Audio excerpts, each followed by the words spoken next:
اعوذ باللہ من الشیطان الرجیم بسم اللہ الرحمن الرحیم السلام علیکم ورحمۃ اللہ وبرکاتہ۔ محترم جناب عبدالحق نذیر صاحب، مجلس اتحاد المسلمین شعبہ تنظیم کے انچارج، جناب منہاج صاحب رکن بلدیہ مجلس اتحاد المسلمین و انچارج مدھیہ پردیش، میں آپ تمام کا شکر گزار ہوں کہ آپ لوگ اپنا قیمتی وقت نکال کر اور ایک لمبا سفر طے کر کے آپ حیدرآباد کو آئے ہیں۔ میں آپ کا شکریہ ادا بھی کرتا ہوں، آپ کا خیر مقدم بھی کرتا ہوں، اور اللہ سے میری دعا ہے کہ آپ کا یہاں آنا اور ہماری اس گفتگو اور جو فیصلہ ہوگا اللہ اس میں برکت عطا فرمائے، اور اس سے مجلس اتحاد المسلمین کو مدھیہ پردیش میں مضبوطی اور طاقت عطا فرمائے۔ ابھی آپ کے سامنے مجلس اتحاد المسلمین کے انچارج مدھیہ پردیش آپ کے سامنے یہ بتایا ہے کہ جن مقامات پر بلدیہ کے انتخابات یا گرام پنچایت کے انتخابات ہونے جا رہے ہیں، اس سلسلے میں آپ کو بتایا کہ جبل پور، بھوپال، اندور، کھرگون، برہان پور اور رتلام اور کھنڈوا، سیندوا میں تو 6 مہینے کے بعد بلدیہ کے انتخابات ہو رہے ہیں۔ تو میری آپ سے یہ گزارش ہے کہ آپ لوگ مجلس اتحاد المسلمین کو زمینی سطح پر مضبوط کریے، اور دوسرے یہ کہ مجلس اتحاد المسلمین اس بات کی کوشش کر رہی ہے، لڑ رہی ہے کہ مظلوموں کو انصاف ملے، اقلیتوں کو ان کا حق ملے، اور مسلمانوں کو بھارت کے لوک تنتر میں، بھارت کی سیاست میں ہم کو اپنا جائز مقام ملنا چاہیے۔ اور اسی لیے مجلس اتحاد المسلمین کی پوری کوشش یہ ہے کہ مسلمان، دلت اور کمزور طبقات کو لے کر ایک سیاسی لیڈرشپ کو بنایا جائے، اور یہی کوشش ہم لوگ اب تک کرتے آئے ہیں، کیونکہ ہمارا ماننا یہ ہے کہ جب تک آپ کی ایک سیاسی طاقت نہیں بنے گی، آپ کے مسائل کی ترجمانی نہیں ہوگی، آپ کی تکالیف دور نہیں ہوں گی، اور اسی لیے بہت ضروری ہے کہ بلدیہ ہو، ضلع پریشد ہو، گرام پنچایت ہو، اسمبلی ہو یا پارلیمنٹ ہو، یہاں پر آپ کو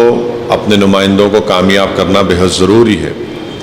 اور اس میں کوئی بری بات نہیں ہے، کیونکہ لوگ الزام لگاتے ہیں کہ مجلس فرقہ پرست ہے، تو پھر جو دوسری نام نہاد سیکولر پارٹیاں ہیں اور بی جے پی ہے، جب وہ کاسٹ کے اوپر پولیٹکس کرتی ہے تو اس پر کسی کو اعتراض نہیں ہوتا۔ جب ان کے پاس ٹکٹ ڈسٹریبیوشن ہوتا ہے تو دیکھا جاتا ہے کہ فلاں مقام پر کس کا پرسنٹیج زیادہ ہے، مگر جب بات آتی ہے دلتوں کی اور اقلیتوں کی تو فوراً یہ کہا جاتا ہے کہ دیکھو یہ لوگ فرقہ پرستی کر رہے ہیں۔ تو اسی لیے ہم آپ سے ایک اپیل کر رہے ہیں کہ وقت اور حالات کا تقاضا یہ ہے کہ ہم کو مدھیہ پردیش میں بھی مجلس کو مضبوط کرنا ہے، اور آپ لوگ دیکھ چکے ہیں، آپ لوگ جان چکے ہیں، مدھیہ پردیش کی جنتا دیکھ رہی ہے کہ جب کانگریس کو اقتدار ملا تو ان کو اقتدار وہ بچا نہیں پائے، انہی کے ایم ایل ایز نکل کر بی جے پی میں بھاگ گئے، جس کی وجہ سے آج بی جے پی وہاں پر سطح میں ہے۔ اب اس کا ذمہ دار تو مجلس کو نہیں کھڑا کر سکتے آپ، کیونکہ آپ ہی کے ایم ایل اے جس کو مدھیہ پردیش کی جنتا نے، عوام نے کامیاب کیا، وہ بی جے پی میں بھاگ گئے، اور بی جے پی کو وہاں پر سطح دی اور دوبارہ بی جے پی کا مکھیہ منتری بنا دیا۔ تو یہ بات آپ کو سمجھنے کی ضرورت ہے کہ ہم حکومتوں کو بدل نہیں سکتے، مگر ہم اپنے ووٹوں سے کمزور طبقات کو ساتھ لے کر ہم اپنے نمائندوں کو کامیاب کرنے کی ہمارے پاس صلاحیت ہے، اور ہمارے پاس اس کی طاقت بھی ہے۔ تو ہم کو اس پر کام کرنے کی ضرورت ہے۔ آپ مجھ سے زیادہ بہتر جانتے ہیں کہ کھرگون میں اور سیندواں میں جو تماشا ہوا اور بغیر نوٹس دیے، میرے خیال سے کھرگون میں سیندواں میں 13 یا کھرگون میں 22 گھروں کو، دکانوں کو بغیر نوٹس دیے بلڈوزر لگا دیا گیا، جس میں وہ ایک وسیم شیخ جس کے ہاتھ کٹے ہوئے ہیں، اس کا گھر بھی شامل، دکان شامل ہے۔ پھر وہاں پر ایک واقعہ ہوا کہ ایک لڑکے نے کسی لڑکی سے شادی کی، تو وہاں کے ڈی ایم صاحب نے یہ کہا کہ یہ اینٹی نیشنل ہے اور اس کا گھر توڑ دیا۔ اس لڑکی کو جبل پور ہائی کورٹ جا کر کورٹ سے آرڈر لے کر اپنی جان کے تحفظ کا کورٹ سے مطالبہ کرنا پڑا، اور کورٹ نے آرڈر پاس کیا اس کے حق میں۔ تو یہ موجودہ حالات ہیں جس پر آپ کو اور ہم کو مل کر کام کرنے کی ضرورت ہے۔ متحد رہیے، اور اگر آپ متحد رہ کر کام کریں گے اور ایک ڈسپلن کے ساتھ ہم آگے بڑھیں گے تو مجھے یقین ہے کہ ہم لوگ کامیابی حاصل کر سکتے ہیں۔ اگر ہر کوئی بولے گا کہ میں مدھیہ پردیش کا نیتا ہوں،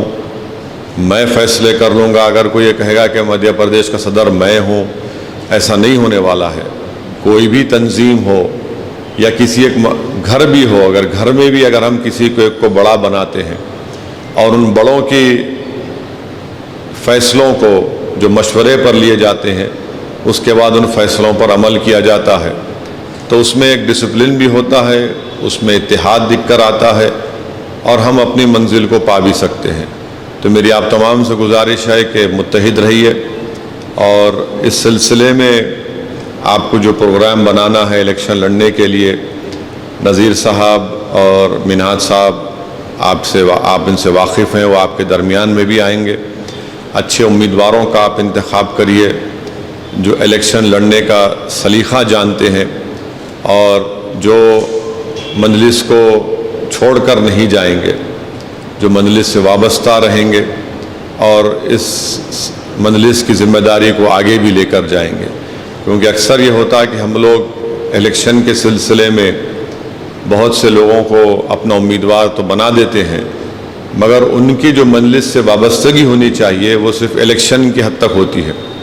الیکشن اگر وہ جیت جاتے ہیں تو جیتنے کے 24 سے 48 گھنٹے کے بعد ان کو لگتا ہے کہ اب کہاں پر جانا ہے، اور اگر ہار گئے تو ان کو لگتا ہے کہ اپنا مقصد حاصل نہیں کیے۔ تو اس بات کو یاد رکھیے کہ میں نتیجہ اچھا چاہتا ہوں، مگر ایسا نتیجہ نہیں چاہتا ہوں کہ ہماری پارٹی سے کوئی جیتے اور پھر اس کے بعد وہ کسی اور جگہ پر نظریں جما کر بیٹھے، کب وہاں پر جا کر بیٹھ جاؤں۔ کیونکہ جماعت کو ہم لوگ صرف اگر قیام عمل میں لائے ہیں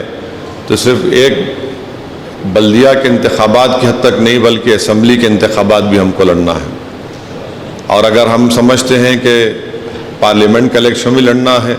تو برابر میں تیار ہوں اس کے لیے، مگر بشرطے کہ ہم پہلے بلدیہ کے الیکشن میں اچھی محنت کریں، اچھے لوگوں کو جماعت میں شامل کریں، اور اچھے امیدواروں کو آپ اپنا پارٹی کی طرف سے ان کو اپنا کینڈیڈیٹ بنائیے، امیدوار بنائیے، تاکہ الیکشن میں ہم لڑ سکیں۔ اور انشاءاللہ تعالی جب الیکشن ہوگا آپ لوگ طے کریے، تاریخ بتائیے، میں آؤں گا، انتخابی جلسے بھی ہوں گے، اور انشاءاللہ تعالی آپ اور ہم مل کر پوری کوشش کریں گے، کیونکہ یہ کام صرف میں اکیلے نہیں کر سکتا۔ اگر کسی میں غلط فہمی ہے تو اس غلط فہمی کو نکال دیجئے۔ میرے ایک تقریر کرنے سے کچھ نہیں ہونے والا ہے، میں تو صرف آٹے میں نمک کا کام ادا کر سکتا ہوں، اصل کام تو آپ ذمہ داروں کو کرنا ہے۔ تو اس لیے آپ لوگ ایک اچھی ٹیم بنائیے، اچھے لوگوں کو ساتھ لیجئے، اور اس انتخابات میں مضبوط طاقتور لوگوں کو پارٹی کا امیدوار بنائیے جو جماعت کو سمجھ سکیں، مجلس کے کام کو بھی لے کر آگے بڑھ سکیں۔ تو انشاءاللہ اللہ سے میری دعا ہے اور کوشش ہے کہ ہم لوگ اس کو لے کر آگے بڑھیں گے۔ ظہیر صاحب کا ویلکم کرتا ہوں، ایڈوکیٹ ظہیر صاحب کا، اور آپ مجلس اتحاد المسلمین کی جانب سے آپ کو برہان پور شہر کا صدر منتخب کیا گیا ہے۔